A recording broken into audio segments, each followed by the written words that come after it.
Now let's take a look at the thyroid gland. In a different video, we looked at the parathyroid gland, which you can also see here, that's marked with the CA to remind us that it secretes PTH, which is a really powerful hormone for calcium homeostasis. So if you look at the thyroid gland, you can see it's got sort of this bubblish appearance, almost looks like soap bubbles. But we can't see much detail at this magnification. Again, our thyroid is over here. And again, you can start to see that with this magnification, there's more detail. We can see that not only are there rounded shapes, but these rounded shapes, which are called the follicles, I'm circling one in red for you here. Those follicles make up the structure and the functional units of the thyroid gland. So inside of this follicle,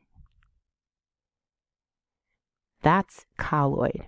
So it's really thyroglobulin. It's a globular protein that contains the amino acids that will be used to make T3 and T4.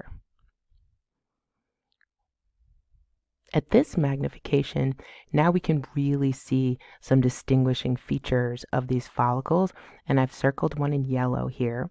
You can see the colloid in the center. That's where the thyroglobulin is.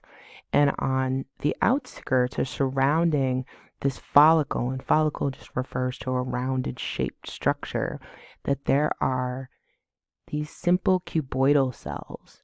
Those are follicular cells. And those follicular cells are instrumental in creating the hormones T3 and T4.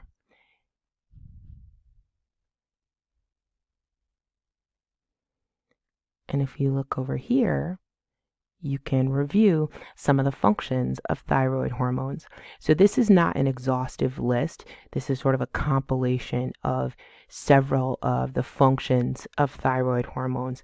In general, they're said to be hormones that influence normal growth and development of most body parts and functions, and that they are strong influencers of basal metabolic rate, how quickly you catabolize and anabolize nutrients and chemicals within the body.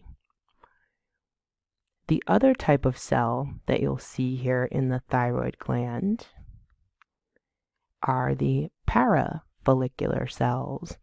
Para means next to in this case. So the follicular cells are right next to the colloid. The parafollicular cells are next to the follicular cells. There's quite a few in here. Those parafollicular cells are also called C cells because they secrete calcitonin, which is the antagonist to PTH or parathyroid hormone. So if you go back and look at parathyroid hormone, whose overall effect it is to elevate blood calcium levels, calcitonin's job is to lower blood calcium levels and take that calcium either out of the body through not absorbing as much in the intestines or not absorbing as much in the kidney tubules, or increasing the work of the osteoblasts, those cells that make calcium phosphate in bones, in bone matrix.